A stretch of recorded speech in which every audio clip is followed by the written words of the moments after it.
All right. Oh, let me turn on my light. There we go. Welcome, everyone. We're going to let the waiting room enter out. Apologies that we got started a minute late. My computer decided to do a software reboot. Always fun. Always fun. Great. So Kaylin, why don't you let me know when the room has the number stops ticking up? I'll go ahead and start talking about little ground rules just for questions. We're going to utilize the Q&A today, and my good friend Eric Gerke, our U19 men's heads coach, is going to be tackling questions as they come. Eric, if anything comes in that's like on a slide that you know I'm not planning to address later, please feel free to interrupt me, and we'll go ahead and address it right then. Great, awesome. Caitlin, how we're looking? We're pretty steady here, so maybe start with going. introductions and then. Okay, great. I will start with myself this time. My name is Brett Gorman. I'm the Director of High Performance Pathways at USRowing. What does that mean? It essentially means all of our summer camps related to U23, U19, our athlete development pathway on how you move through the system, going from U19, U23, and maybe even on to Senior Olympic with the person I'm going to introduce next, which is our Chief High Performance Officer, Josie Verdonschot. Hi, Josie. Good to see you again. Good to see you. Thank you for being here with us. No, you're welcome. And I must say you are improving on the pronunciation of my name. Oh, good. I'll give it I give it a few years and it'll be good. So my name is Josie. I'm Chief High Performance Officer. Basically, it means I'm CEO for High Performance. I'm responsible for the Olympic program, Paralympic program, the Pathways program, and as well as for the planning. I'm the guy with the ideas, they say, but also for execution, which means I try to stay close, not just with the under-19s, but specifically with the Olympic program. I did some coaching in the past. I'm still doing that. I enjoy it. And for the rest, I try to be just myself, Josie. Great. Thanks, Josie. Glad to have you here with us. I'm also going to introduce our two U19 head coaches that are with us as panelists. First up, we have Caitlin McLean, who's our U19 women's head coach. Caitlin, do you want to give a brief history of your time with the U19 team and your involvement? Sure. Thanks, Brett. This is my, I guess, 11th summer coaching with U19. I started in 2014 at the then high performance level, which is kind of the what selection development is now. And in 2019, started with the Worlds group, and then 2021 started as lead coach for the women. So I've coached with Worlds the last few years, and prior to that was just a junior coach and helping out with ID camps and looking for opportunities for my athletes, and that's how I got involved in the U19 team. Great, awesome, love it. All right, well, and I believe we have a similar level or length of involvement from our head men's coach, Eric Gerke, who's joining us from Oklahoma tonight. Eric, you want to give a little brief history of your time with the U19? Yeah, I started coaching the system in 2009 and just kind of worked every level of the U19 ranks from development camp, Canamex, high performance, something called Worlds Development that doesn't exist anymore. And then before that, as a high schooler, 2002, 2003, coming through some camps as well. So and then started as the lead coach in 2021 with Caitlin. So we've both been kind of working together, man, for like a decade now at different levels of the U19 system. Yeah, great. Yeah, so we got great experience on this call, which is really exciting. So just quickly going over the agenda for today, we're going to talk, there was a webinar on November 15th. I'm going to ask Caitlin to launch a poll in a minute because we'd love to know how many people that are on this call right now, what percentage of this group were able to either watch that recording or be on live for that. So we'll do a brief overview of that. We'll go over some U19 system goals, and especially excited to have Josie share, his views of the U19 team. And then going over the meat of our presentation will be about the 2024 camp details, starting with our HP Winter Camp, our ID camps that are occurring through March, and then, of course, all of our summer camps. And then we should have a couple minutes at the end for Q&A. But let's first get to those polls. So, Caitlin, I would love for you to launch the poll. So please respond yes if you either were able to be on live for the webinar that I did before Thanksgiving, that was the overall pathways overview, or if you were able to watch the recording afterwards. Would love to get an idea of how many people that are currently on this call were a part of that. Okay, great. And thank you for, oh, wow, we've got an engaged group. Those West Coasters are excited to be here. I love it. I'm gonna end the poll in 3, 2, 1. Okay, it looks like just over half were able to be on for that. So if you weren't able to be on for that webinar back in November, the recording is available on the webinars page of the USRowing website. Highly recommend you watch that. We've got some great video clips of Yosi describing, how he views the overall Pathways program, goals, why it's being rebranded and changed from maybe past years. So please take a chance. It's exactly an hour. We landed on exactly an hour, and we really hope you take the time to watch that. Okay, but we will do a brief overview in a second. But first, we have another poll. I would love to know within this group what our demographics are. Do we have mostly parents, athletes, coxswains, coaches, other? There's an other category. You can click more than one. So if you were a parent and a coach, or an athlete, but also, you're a coxswain, but hey, you're an athlete, go ahead and click that twice. You're more than welcome to. But let's go ahead and get an idea of what we've got with us today. And again, thank you so much for being so quick to answer the questions. Great. All right, I'm going to end that poll in 3, 2, 1. Very similar to the 8 p.m. one we did, where we've got predominantly athletes and parents on here, a couple coaches, not as big of a group of coxswains this time, but we've got a couple on there. So we do have some specific coxswain slides that we will go into. Great. All right. Well, thank you all for participating in that. We appreciate it. And let's get going. All right. We're going to start with an overview from the overall Pathways webinar that we did back in November. In a nutshell, it's one system stemming from the man on this call, Yosi, and what he's doing at the highest level with our senior Olympic team. And how does that scale to U23, to U19? How do we work that pathway? Yosi, do you want to come in now, or do you want to come in? I've got to slide a couple from here to talk about your view of pathways. Later. We're going to do later. Okay, great. Let's go with the tenets. So I got into quite a lot of detail on these 4 tenets of the Pathways program on the webinar on the 15th, including specific ways that we're doing these things. Building sustainable systems. I am going to touch on the member portal now being the single source of athlete data that USRowing will use for all of its camps. And I will get into that more a little bit later, but creating a centralized built system. Prioritizing communication and transparency. We have multiple of these webinars scheduled. There's a reason why we're doing both a West Coast one and an East Coast one. We want to make sure we're hitting as many people as possible, and we're being open and transparent about what we're working on, what the process is, dates and deadlines, all that good stuff. Sharing of information to build education. Our country is huge, and we need to utilize more platforms to educate everyone on what rowing best practices are at every single level. That goes for coaches, that goes for athletes, parents, coxswains. I'm very excited to share some cool stuff we're doing with the coxswain selection this year that we'll get into in a little bit. And then, of course, Pathways isn't just for athletes. It's for coaches. It's for developing high-performance training partners. And like I said on the previous call, we cannot do it alone. We need help. And I'll talk about that a little bit more at the end when we get into the coach pathways. Overall mission, how are we providing those routes to the international achievement and personal growth? And I think what's really important to note that we will spend a good amount of time on this call talking about high performance and competing at the highest level of U19, U23, senior team Olympic, but that pathways means there's a reason why it's plural. There are multiple ways, and the ultimate goal for USRowing is that athletes, parents, everyone stays involved in the sport. Myself and my other 3 panelists are people where I guess you could say we've stayed involved. We're still at it. We're still going. Not too long ago, I ran into someone that I was a novice rower with back in 1997, and she rowed for 1 year in her whole life. And she says to me, "Oh, you stuck with it." Like, yes, we stuck with it. So we hope that you will stick with it too.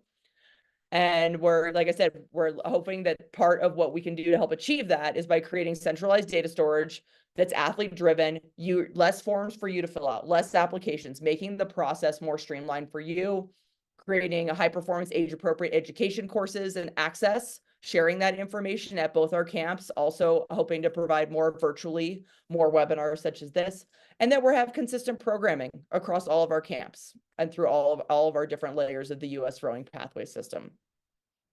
So now I'd love to get into goals, and I'm going to be coming to Yosi in a second to hear his viewpoint on goals for U19. So Yosi, would love to hear about your thoughts on pathways in U19 athletes and what they and parents should prioritize. What's important? Well, it's a very good question. First of all, if you look at the sports of rowing, it should be a healthy and good way to to have fun. So one part of it is why do we do sports? Just because we love it. And to me, rowing is perfect in that sense that it's very healthy. You are outside, etc. However, there's also the competitive part of it. So we all know that that rowing can be a pathway into a school or or an athletic career for people that maybe not be the best with a basketball or with a baseball. So, but still, you have to look at it as what I do. I have fun.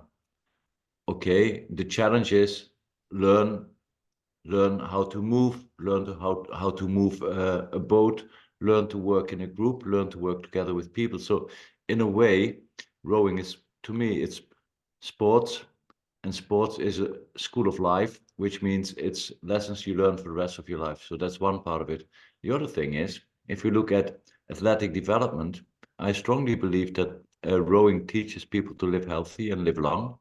But you also have to imagine that the journey you have to take is a long journey. So that means once you set your goals or you've got the Olympic dream, etc. Don't think it's something for tomorrow or the day after tomorrow.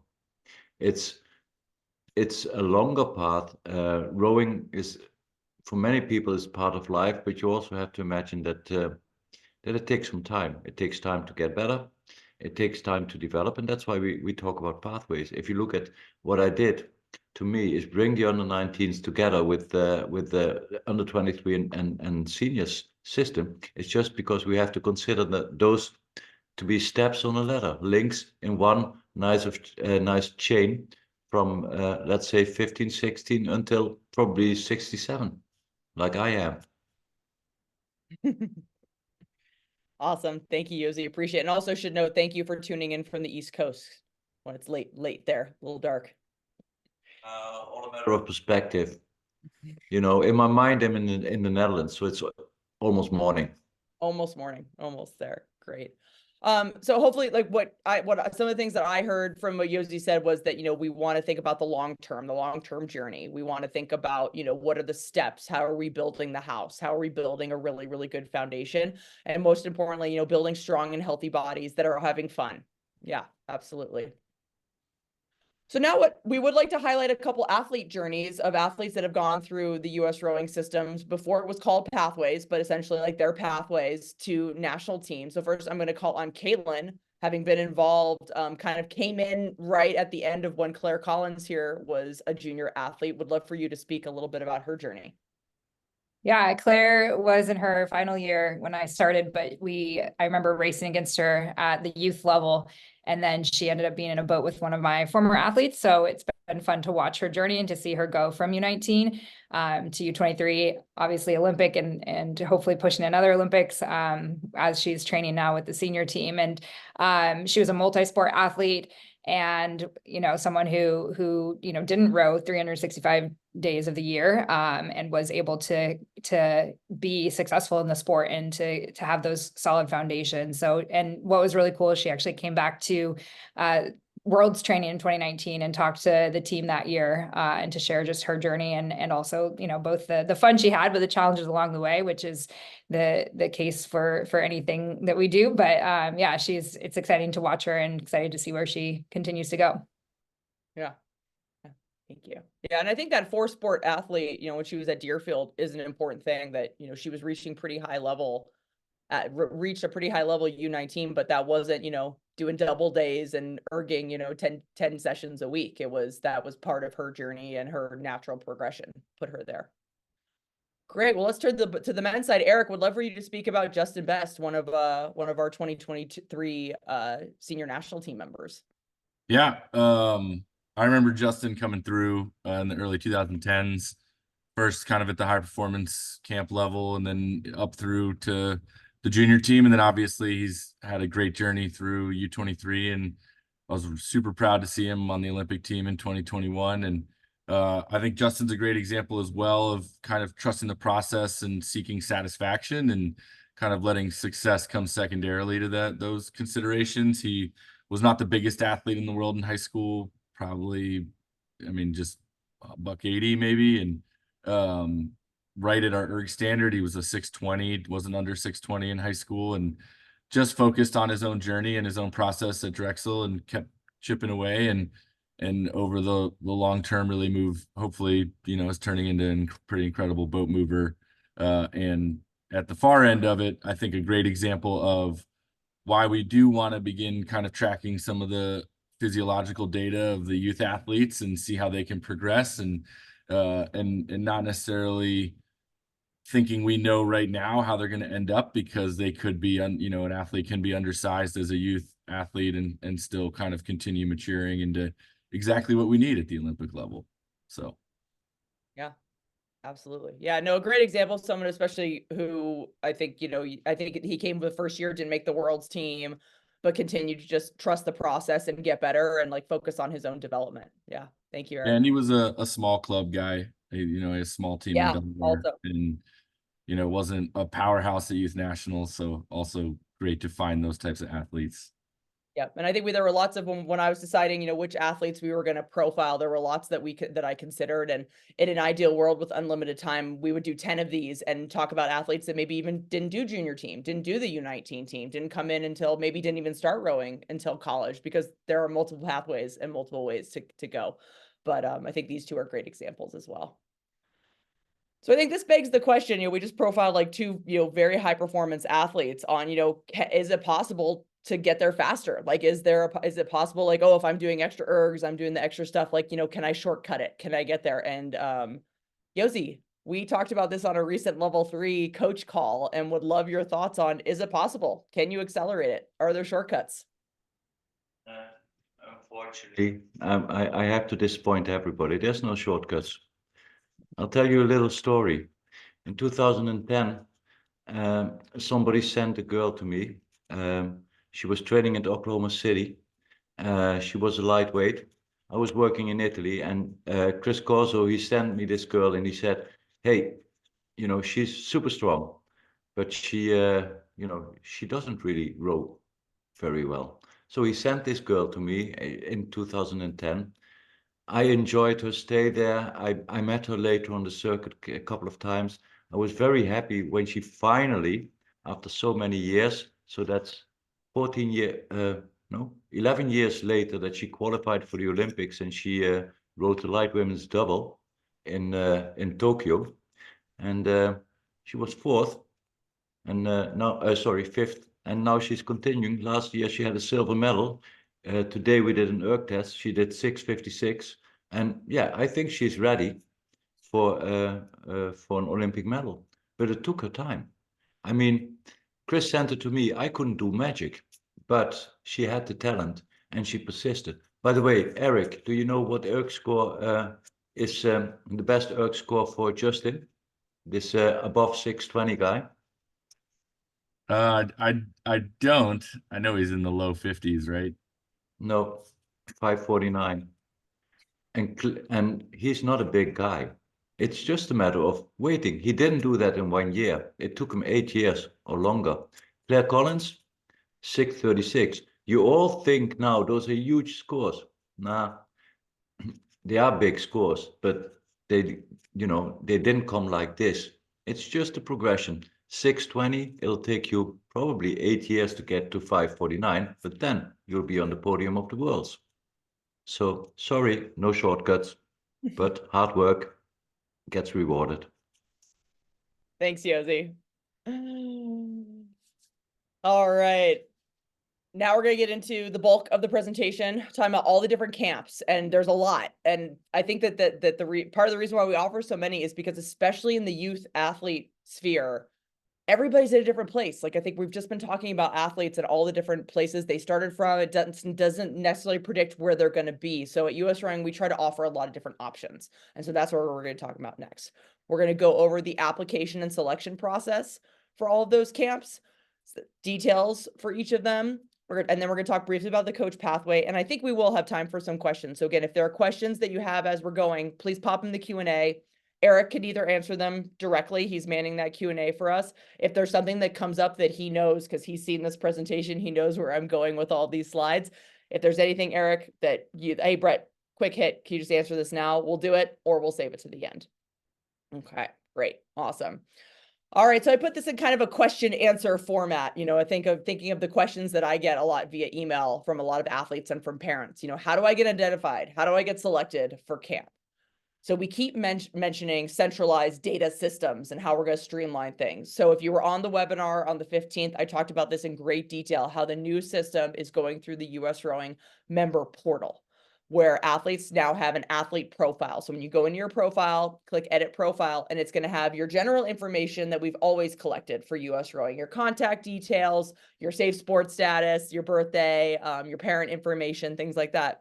There's now a second tab that says athlete profile on it. And it takes you to what I have a screenshot of here, where it's asking you to give us more details about your athletic makeup right now, height and weight, wingspans on there. We want to know what side you row. We want to know if you scull. We want to know what you prefer. We want to know when you started rowing, your novice season. When did you first pick up an oar? But of course, we also want to know about your erg scores. We want to know what your current 2K is. 6K, so question I get a lot of, my team doesn't do 6Ks. Can I put in a 5K? The answer is no. It's a different test, okay? And we are not requiring a 6K for HP Winter Camp, but it is a requirement for all of the summer camps. So you need to make sure you're getting with your coach and scheduling a time to do that 6K, okay? I'm sure if it's December right now, between now and March 20th, you need to complete one 6K and put that in here. In terms of updating, you own this data. You have total control of it, and you can update it anytime you want. So in past years, if say you filled out an application for a camp and the next week you had a new 2K PR, you had to either go resubmit the application or you had to email the coach and say, oh, coach, like I have an updated score for you. Just put it right in here. Because when we go to look at all those applications in March, we're just going to pull directly from the member portal. So it's less time and energy for you. It's less filling out of forms. You'll see that the application for all of our camps, it's pretty quick. There's not a whole lot of questions. We're not asking you to enter in your athlete metrics again and again and again. You just keep this updated and we will pull it and we will match it to your application for specific camps. Okay. Again, so the camp applications will also be here. When you scroll to the bottom of your athlete profile, you'll see right now we're still accepting applications for the February HP Winter Camp. And just yesterday, we posted the 2024 Summer Camp application that includes all layers of our summer camps. All right, so that's at the bottom of your member profile now. So that's where you go and sign up. The only exception for camps is our one-day ID camps, because those ones are not invite-based. They're open to anybody who wants to come to them. So those you do apply for or register for directly through Regatta Central. And that's on the USRowing website. There are direct links. I'll talk about ID camps a couple more slides. How's this going to benefit you? You control the data, one centralized source. It allows us to ID. We can search the database and say, okay, we want to see all of our 2006 birthdays. We want to see all of our 2006 birthdays that are under 8 minutes. We have the ability to pull that data now. So it's going to help us ID athletes and present opportunities that we have coming up for them and keep it all central. And we'll travel all the way with you from as a U19 or a U15 athlete, U23 through college, all the way up to someday when you're ready for Yosi. Someday. How do coxswains get identified and selected? I know we didn't have too many coxswains on here, but I will still go over these slides. Here we go. What we're asking for from coxswains, it's a 2-minute maximum race recording and a coach nomination form. All of that is within the application. The same one, there's a section in there where it says, are you applying as a coxswain? If you hit no, it takes you to the next question. If you hit yes, it gives you all of the coxswain information on what we're looking for, including what we want to see on that recording, which we're going to talk about in about another slide or two. The coach nomination form, it has a direct link to that. We want to hear from your coach. We want them to tell us that you're ready for these camps, that you have the skills necessary, and we're asking them to assess you in different areas for that. Okay. So You submit your application and all the requirements were asked for, the recording, your coach fills out the coach nomination form. Then this is the new part. It was new for 2024. We now have a Coxswain selection committee who will be reviewing all of the recordings. Who's on that committee? It's our current national team Coxswain pool. So athletes that are in selection for the 2024 Olympic team that will be competing in Paris. Many of them are under 23 and U19 alums, which is really, really exciting. And they're really excited to help and review, provide feedback to Coxswains on what they're looking for. Why are we having a committee? Last year, we received 227 recordings. That's a lot of recordings to listen to. It's also why we're cutting it to a 2-minute max. We feel that you can demonstrate your skills within 2 minutes, okay? But the goal of the committee is that they will narrow down that field and they will provide our coaches with a final list for them to pick from, okay? So then Eric and Caitlin will get a list of, say the top 20 Coxswains. So Eric and Caitlin won't be listening to 227 recordings. They'll probably be listening to around 20 for selection to selection camp. And they'll make the final decisions on who's being invited to camp. What are we looking for? Rather than me reading through this bulleted list, I think I'm going to go ahead and tap our U19 head coaches because I think on the last call, you guys hit all of these on what you're looking for. So Eric, I'll come to you first. When you're listening to a recording, what are you listening for? What do you want to hear? Yeah, kind of my checklist, particularly with the 2-minute recordings that we're now moving to, is the tone control, not overusing any sort of devices like counting, relationship to crew, the ability to coach concisely individuals and also the group, adaptability to what's going on around them, the voice to move in and out of coaching and motivation as needed with pitch and volume, and then like I said on the other one, also in the end, as a former rower myself, it's also great when you can just get a recording that hits you in a place that makes you want to go race. As a coach, those are always really fun to listen to, and we've had some incredible recordings come through in the last few years that as we send them out to the rest of the staff, almost unanimously come back with like, man, that was great. Really got you in a place where you wanted to get back in the boat. So on top of the kind of bullet points of items listening for, it's also just the feel for the recording in the end, what it does for an athlete. Caitlin, what about for you? Anything different? Anything you want to emphasize? Yeah, I would just add that some kind of execution of a plan. So obviously in 2 minutes, it's not your entire race plan, but usually there's pieces of the race that you're, looking to make sure that you're the unified voice for your crew. So being able to hear a little bit of that, it's something that I notice when it's there, and I don't know that I always don't notice it, but it definitely shows that command of the crew and of the race situation. And just for everyone's sake, the audio recording requirement is could be a race. It could also be side by side in your practices.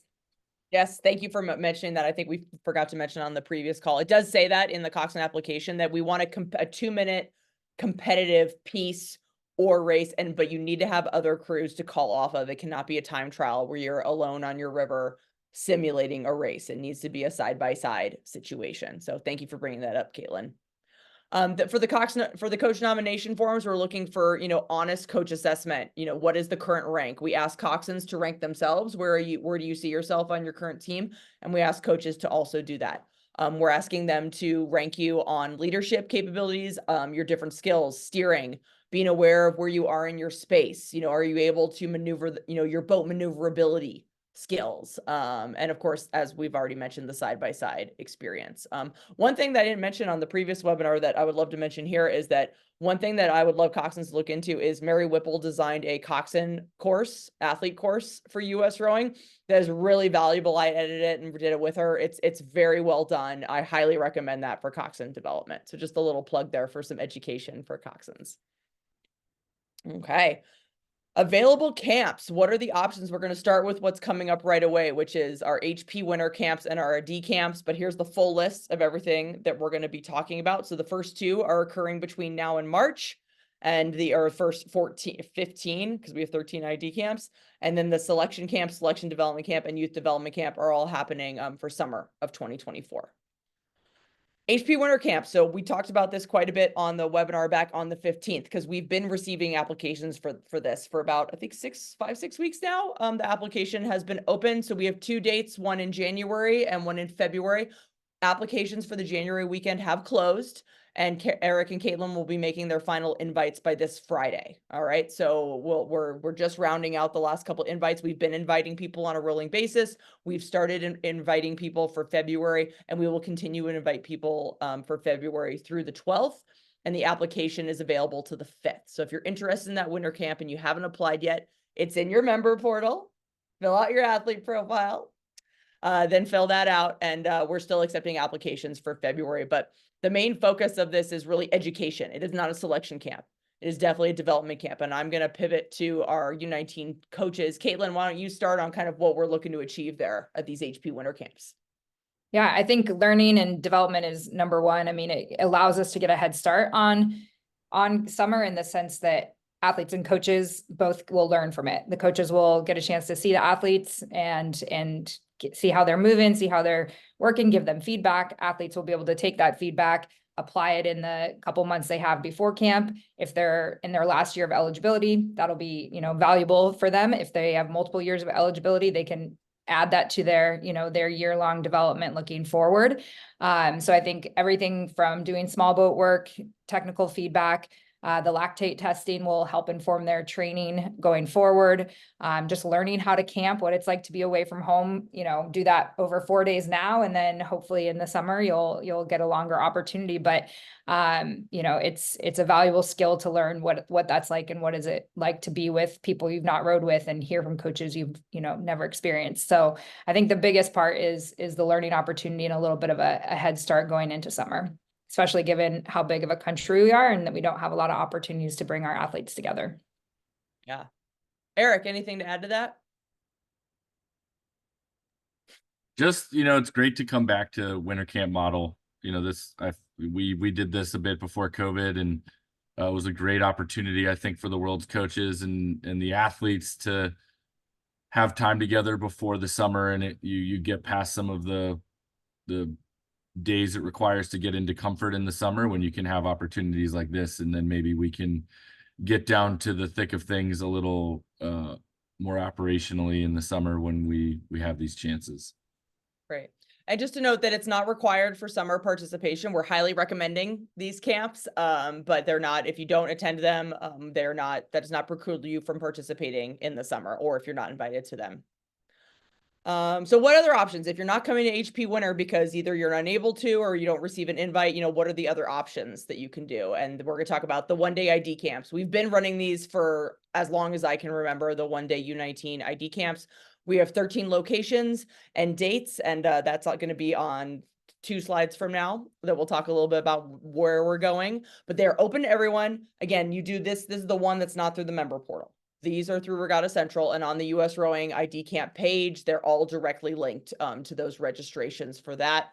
Give you a little bit of a preview of what the programming for this is going to look, because this is different. We've always done one-day ID camps for the U19 space, but we're tweaking the format a little bit. And again, focusing on development and education. All right, FM stands for functional movement. We're going to be doing some functional movement screening, where we're testing your mobility, specifically your ankle dorsal flexion. I'm not going to spend time defining what that is, and your T-spine rotation, and assessing, where you stand now. And this is just another area of, another data point that we can get on to help you improve.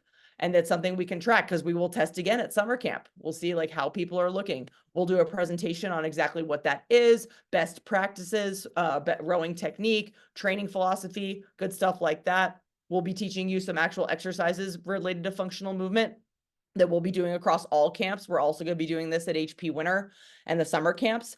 But to have you leave these ID camps with some tangible feedback on how you can improve. All right. And then we'll end with a pathways presentation and next steps. All right. We will be doing some erg testing. Forgot to mention that. The 1-minute max erg test, plus some biomechanics and technique on the erg.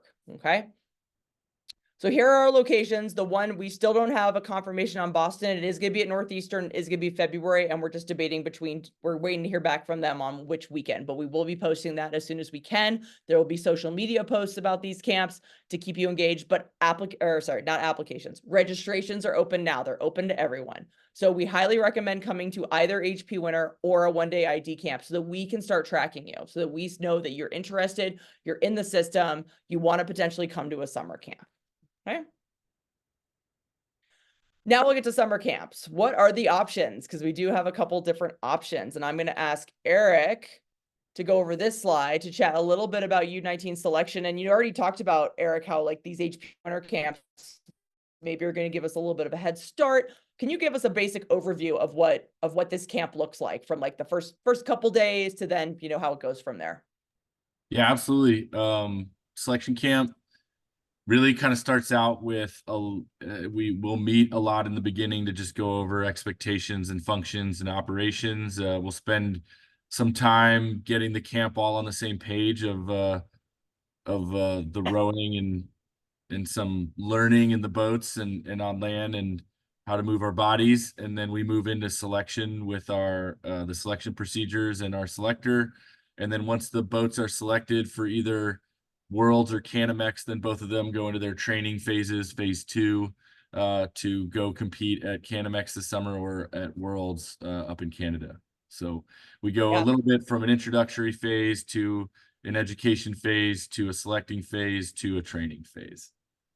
And I haven't coached at U19 selection camp before, but I've coached at multiple U23 selection camps. And I think the HP Winter is going to help the process so much because you always, when you're doing a selection camp, like, yes, you spend the first several days like, okay, let's develop, let's get better. But the reality is it's a short amount of time to do that. It's a very short amount of time. But just to be clear, so yeah, the World Championships are in St. Catharines, Ontario. It's an Olympic year, and in an Olympic year, World Rowing combines the U19, U23, and non-Olympic senior world championships and has one big regatta, and it's later in the summer. So that's why camp is not starting until July 10th for that. The crews that are selected to go to Canamex, that will be in Mexico City, which is very exciting. I believe they're using their former Olympic course, so that should be a great trip too. So those great international opportunities for both of those crews. All right. We'll go to our next layer of camp, which is selection development camp. So this layer of camp is for athletes who don't, they don't make the selection camp that's happening later in the summer. This will be run June 15th to July 10th. It is going to be very much focused on learning and development, 100%. Lots of small boats, lots of, learning, physical literacy, making sure that we understand our bodies in the space of a small boat. And is really designed to help athletes progress and build that foundation to potentially come to selection camp as early as this summer. And I'll talk about that in another slide. But for the future years, next year, again, building that foundation level and continuing to get better. Okay. And applications for these are all open now. Is there any overlap between selection camp and selection development camp? And the answer, because it's a longer summer this year, there is. So athletes who come to selection development camp, if they demonstrate in small boats that they have the speed to be competitive at the world championship level, we will hold a couple spots for those athletes. It's not a guarantee. It's going to be based off of world's best time in small boats, that athletes are moving well on the course and show that they have the stats and that they're going to be able to be competitive. One thing that we've built into the budget is that if you come to selection development camp, you will not have to pay the additional fee to go to the world championship camp, to go to selection camp. Okay. So there isn't like we're definitely taking 2 boys and we're definitely taking 2 girls. It's based on where you are in your development. If there are athletes that can be competitive and make world championship crews, we will move them. We will invite them to stay for selection camp. Okay. But again, it's going to be very small. The main focus of this camp, of the selection development camp, is development, small boats, getting better for the future. All right, couple questions. Again, summer's longer because of Mega World, so it allows us to do a couple different things. So what if I want to go to trials for Worlds? There are 2 pathways to go to Worlds. There's the selection camp that we've already talked about, which has the 8, the Cox 4, and the quad for both genders. For all of the small boats and including the 4 without Coxswain, you can qualify through trials. Okay, so that's going to be occurring on Mercer in West Windsor, New Jersey, July 5th through 7th. Here are the events for men and women. And time standards. We introduced time standards last year. So it's not just a question of winning the trial to get to go and represent the United States at the World Championships in Canada. You have to also obtain the time standard. And I would love to invite Yosi to come on and chat and talk a little bit about why we introduced time standards a year ago. Well, thank you, Brett. Talking about time standards is about what's your goal? Is your goal participation, or is your goal really to show that you're ready for the level? So if we talk about selection camp and we hold criteria, it's not that we invite everybody. What we think is rowing, and it's a natural progression, and I do think that it's good in progression to to get to the next step and to the next level and to the next level, but it doesn't make sense to skip a couple of levels. So first of all, we want to make sure that it's not a right that anybody can represent the US. We think it's a privilege to represent the US, and we hold standards against that. So we've got people of one performance level, and it's not that standards are like unable to achieve, because we know that most of our under 19 crews will not end up with a medal, but that's not a problem. We want them to be competitive and, let's say, be able to row the semifinals. So that's more or less what it aims for. 95%, basically, you can be 20 seconds behind in a pair or something like that. Basically, you're not, let's put it this way, show everybody that this is the level where you belong, and that's why we've got standards. Yeah, thank you, Yosi. Yeah, and I think we want people to go that are going to be competitive, and we want to put the most competitive boats possible, whether that's in a selection camp with our 8-4 and quad, or we don't want to be sending athletes that aren't prepared to compete at the international level. So that's why we have time standards. So athletes, go ahead, Yosi. There's one other thing that I wanted to say about the trials.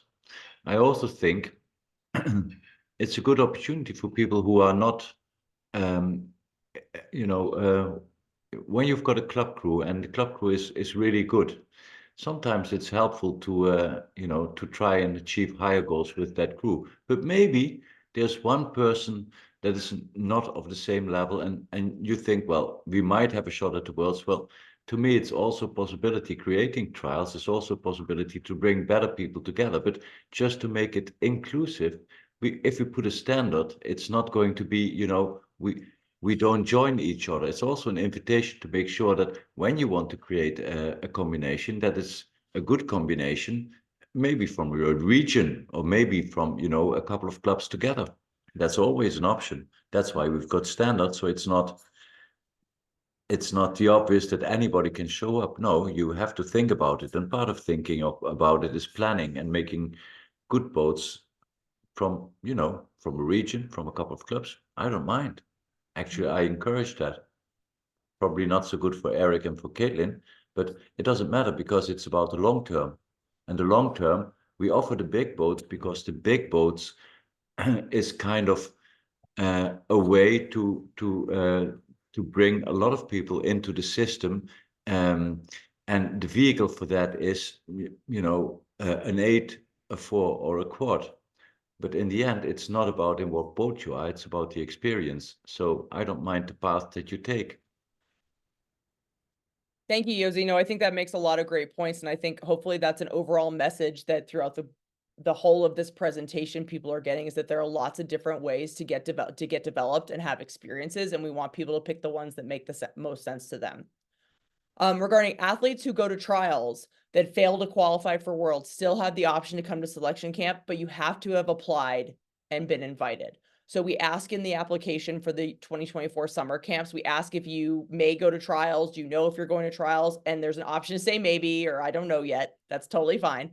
We just want to be in communication about that, but you need to apply and be within the system in order to then go to camp if you don't qualify through trials. And again, trials ends on the 7th, and then camp starts 3 days later. So we want to be as inclusive as possible. We don't want athletes who just miss the cut, like don't make that time standard, but could contribute very well to a team boat. We want you coming to camp. So we're trying to provide all those options for everybody.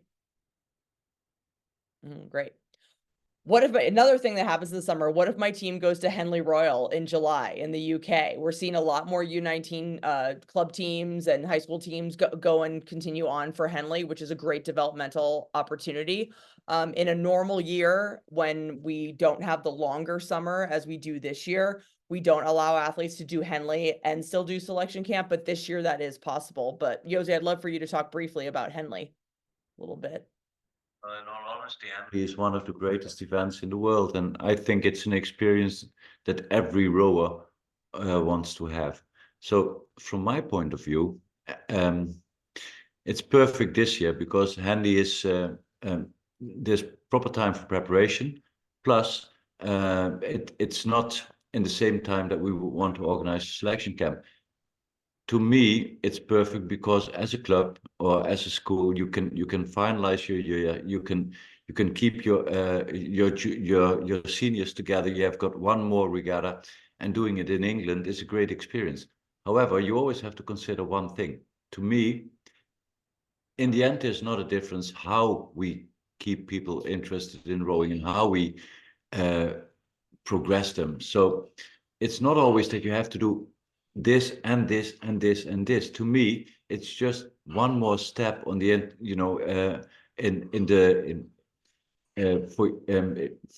your education as an athlete. And sometimes it makes sense to just have that experience, have a nice holiday, and then go on and continue your career next year.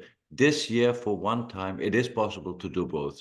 So I don't mind, but keep in mind, it's not about checking everything on your list. It's about having a plan which makes an individual better. So when you're a junior, or an under 19, sorry, just consider it as collecting experiences that enrich your life. And it's not about, it must be the world's. Henley is great. Anyway, I'm not selling Henley, by the way. I feel like you should be on their payroll. You make it sound really great. But yeah, as Josie said, actually, I am. Don't you know that? I didn't know that. No. No, I'm not. But yeah, for this summer, it is possible to do both, to have both those experiences. It is not possible to do Henley and trials because they are the same weekend. We want to make sure that athletes have enough time to develop boats after their high school or after youth nats. We wanted there to be a good amount of time so that athletes had a chance to train in their trials boats and have put forth their best possible performance to make those time standards. So those are on the same weekend. So you can't do everything. You can't do youth nationals, trials, Henley, and selection camp. And honestly, we wouldn't want you to. That would be too many things. Okay. But we're very excited that this summer does have a little bit more flexibility. What about for younger developing athletes? If we have some athletes who are newer to rowing or only a couple years in, or maybe they're only doing it, for a couple months every year, like they're only doing it maybe for a couple weeks in the spring, something like that. What are you looking for? So we have youth development camp. We ran this camp last summer. It's in Chattanooga, Tennessee. It is very much around fun, enjoying rowing, enjoying, the experience of getting better, lots of small boats. It's run by the McCourts that run it out of the Macaulay School. Megan McCourt was someone actually I rode with on the national team. Her husband is a level 3 certified coach. And actually Megan is going to be in our next level 3 cohort, which is very exciting. But the women's camp will be June 16th to the 30th. And the men's camp will be June 30th to the 14th. It's just 2 weeks, summer camp. Fun, rowing, small boats, Tennessee, good stuff. But yeah, this is part of the application as well, and it's a great option for developing athletes. So yeah, the application is live for all of these layers of camp, and it's one application. So we want you to submit your information, keep your athlete profile up to date. We'll pull that data as we near that application deadline of March 20th, and then we will issue invites to all 3 layers of camps by mid-April. For everybody. Okay. So we're trying to make it as simple as possible. One application for all of them, and then we'll invite based on the stats and what the pool of athletes looks like. I will mention, we are running a para dev camp. If we have anyone on the call that qualifies for that, we do have a specific para webinar that's on January 30th. And I have that on a final slide as well to talk about that. But this camp is a short camp. It's in the summer. It leads into Canadian Henley and racing there. And it's open to U19 and U23 athletes. Okay. Scholarships. This is a question we get a lot. The answer is yes, we do have scholarships available. We're already allocating for the HP Winter Camp. Within every single application for every camp we have, there will be a link for scholarship to take you to the United Rerow application. And this is what it looks like.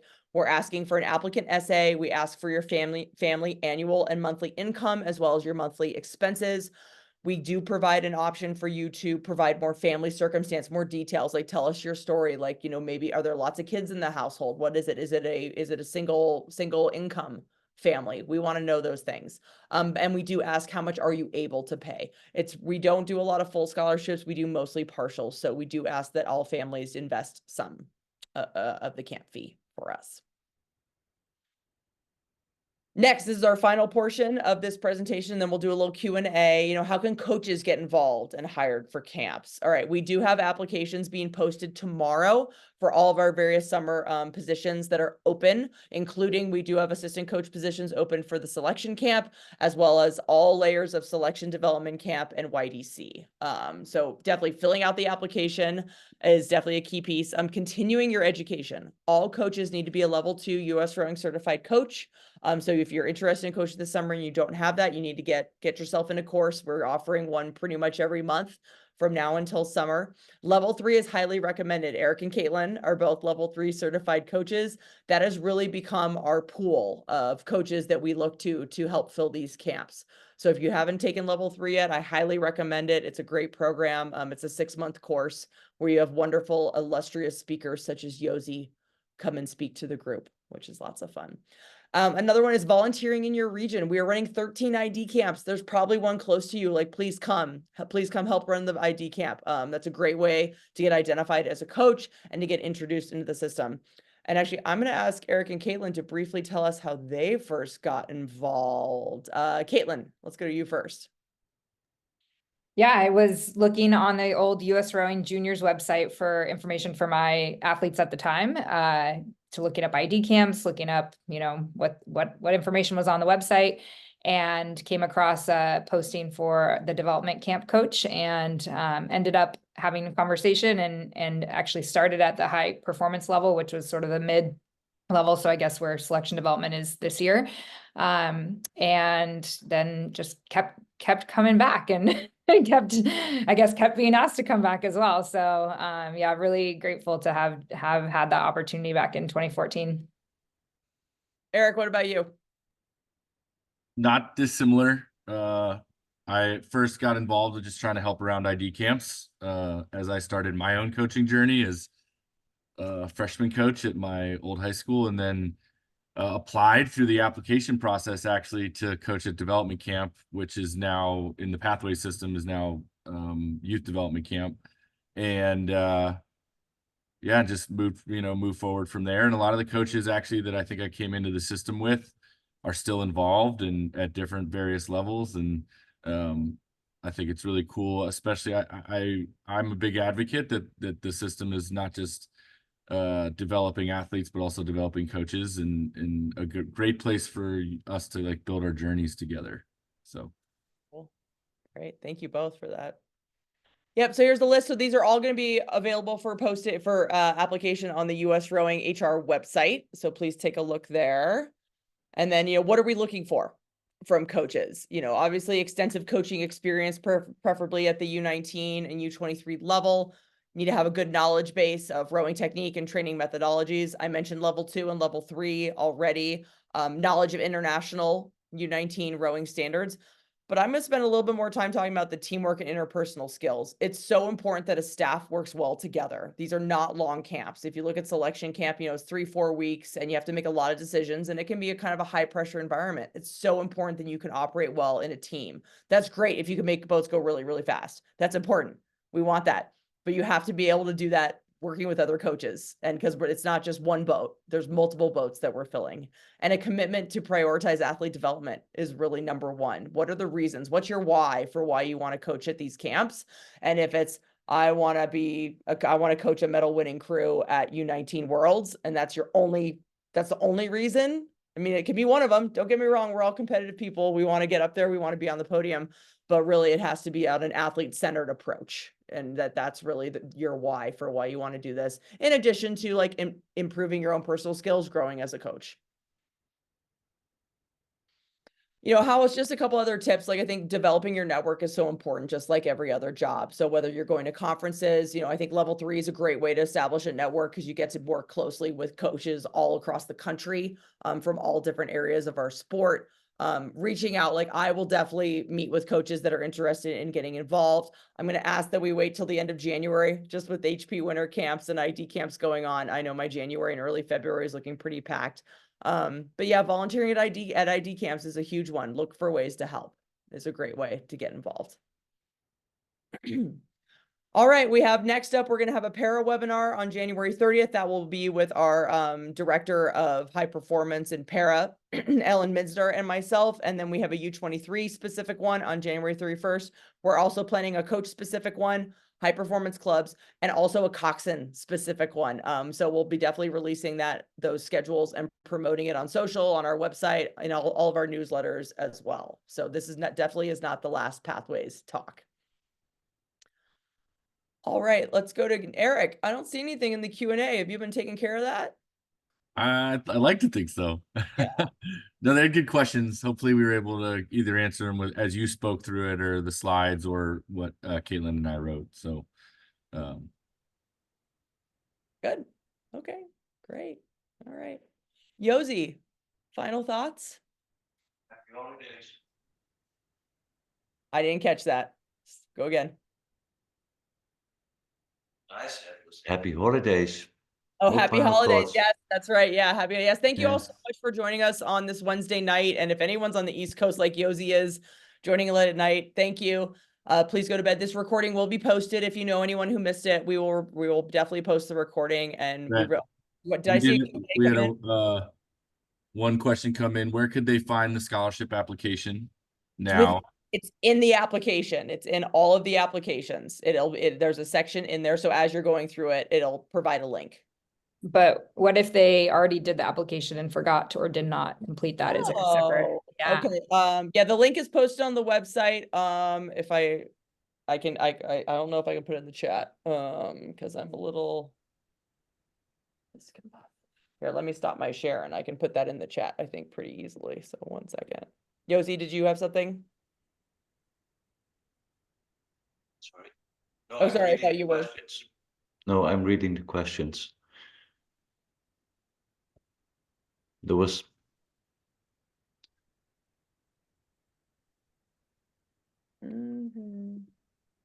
Eric, do we want to talk about the details about camps or? Yeah, that was, you want to start on it, Caitlin? Sure. The camps that are held in Chula Vista, California, that's the selection development and the selection camp. So that is an elite athlete training facility. So there are on-campus housing and food service as well. And so they do actually build a lot of community just in the process of you know, eating, sleeping, rowing, sleeping in their own dorms and rowing together. The daily routine is generally that we'll have either a morning practice with a light breakfast beforehand, and then a big breakfast after, a break in the middle of the day, and then afternoon practice again with lunch and dinner on either side of that. We do team talks, information sessions. Last year we had a mental training, sports performance person come in and share. So there's a lot of different things that are mixed into the daily routines of or the daily or sort of the camp structure, where we're looking to start with teaching, selecting, and training. So hopefully that gives you a little bit of information. And then the other camps like youth development, they have a similar setup in terms of having housing and food provided, and then just a lot of rowing and a lot of learning. Anything to add there, Eric? No, that was super comprehensive. I mean, it's to touch on what Caitlin mentioned earlier, as you know, becoming proficient at being at camp, I think is a big part of it. Not just how do we perform when we're on the water, but how are we handling our daily process to be a 24-hour athlete, and not just an at practice athlete. So that's where Chula is pretty awesome in terms of how comprehensive that location is. That We was have perfect timing. some more questions coming in. So per the Coxswain recording that says the application can't be completed without a recording uploaded, but obviously some teams don't race by January. So well, the application's not due until March 20th. So you need to have you need to have a recording by March 20th. Yep. And I just put a link in the chat to the scholarship application as well. Oh. Okay. Great. Well, I think we are right at the end of our time. I'm gonna go ahead, Caitlin and Eric, if you guys could both put your emails in the chat. I'm gonna go ahead and put mine in too. Always available for questions. I am planning to hopefully take a little bit of time over the holiday, but I will be trying to stay on top of my inbox. So please feel free to reach out if you have questions that were not answered on this webinar or you can't find on the website. It's always good to go and take a look at the website to see if you can find out what you're looking for. And if not, please don't hesitate to drop me a note. Okay. Eric or Caitlin, any final words before we sign off? No, thank you all. Yeah. Thank you all for coming. We really appreciate it. Have a good night. Have a great holiday. Good night.